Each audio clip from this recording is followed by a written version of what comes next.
ఇక గిది కూడా ఈ మధ్య ఇది బాగా ఆకర్షించింది నన్ను నిన్న. ఇది ఒక సినిమా, దండోరా అనేది ఒక సినిమా.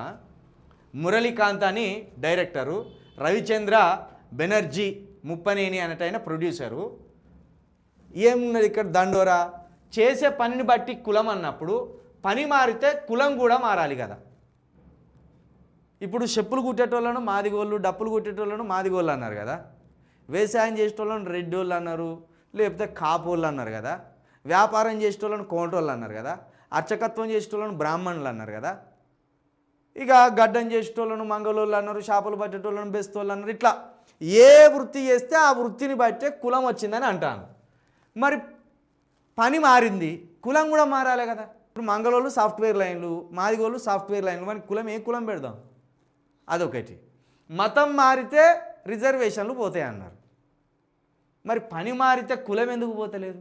ఇప్పుడు ఒక బీసీనో ఒక ఎస్సీనో క్రిస్టియనిటీలోకో లేకపోతే ఇస్లాంలోకో మారిండు, రిజర్వేషన్లు పోవాలి, రిజర్వేషన్లు పోవాలి, రిజర్వేషన్లు పోవాలి అంటాను. సరే, మరి ఇక్కడ మొత్తం పనే మారిపోయింది కదా.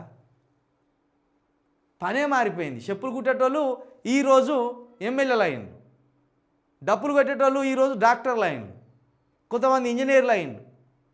మరి వాళ్ళ కులం మారవాలి కదా. వాళ్ళు బ్రాహ్మణులు కావాలి, లేకపోతే రెడ్డిలు కావాలి, ఇట్లా కావాలి కదా. మరి కులం ఎందుకు మారతలేదు? పనిని బట్టే కులం అన్నప్పుడు ఇప్పుడు ఎవరైతే చేతి వృత్తులు చేస్తానో, కుల వృత్తులు చేస్తానో గవాళ్ళు మాత్రమే కులాలుగా ఉండాలి, మిగతా వాళ్ళందరినీ మార్చాలి కదా ఈ ప్రభుత్వాలు. కాబట్టి అడ్డమైన లాజిక్లతోటి ఈ మధ్య కొంతమంది హిందుత్వవాదులే ఇది రెచ్చగొట్టేది. బీజేపీలో ఉన్న హిందుత్వవాదులే, వాళ్ళు తీవ్రవాదుల కంటే ఎక్కువగా ఈ సమాజాన్ని పొల్యూట్ చేస్తున్నారు. ఆ ఆలోచన విధానం మానుకోండి. కుల నిర్మూలన చట్టం చేసేదాకా ఇక్కడ కులం పోదు. కులం పోనన్ని రోజులు నువ్వు ఏ మతంలోకి మారినా రిజర్వేషన్ కూడా పోదు. ఈ హైకోర్టులో కావచ్చు, సుప్రీంకోర్టులో కావచ్చు, ఈ హిందుత్వ భావజాలం కలిగిన జడ్జీలు ఉండడం వల్ల తీర్పులు కూడా ఈ మధ్య ఆ విధంగానే వస్తున్నాయి. మతం మారితే రిజర్వేషన్ పోతుందని, ఓ మతం నుండి ఓ విశ్వాసానికి నీ కులానికి ఏం సంబంధం? నువ్వు ఏ దేవున్నైనా మొక్కొచ్చు, ఏ మతంలోకైనా పోవచ్చు. నువ్వు మతంలోకి పోయినంత మాత్రాన నీ అసమానత పోతుందా? నీ అంటరానితనం పోతుందా? మాదిగే కాస్తేమన్నా రెడ్డి అవుతాడా? రెడ్డి కాస్తేమన్నా బ్రాహ్మణుడు అవుతాడా? ఇప్పుడు జగన్ వల్ల బాగున్నాడు, షర్మిల భర్త ఉన్నాడు, ఆయన బ్రాహ్మణ్, ఆయన క్రిస్టియనిటీలోకి పోవచ్చు, క్రిస్టియనిటీ పుచ్చుకోవచ్చు, వాళ్ళు ఏం తప్పు లేదు.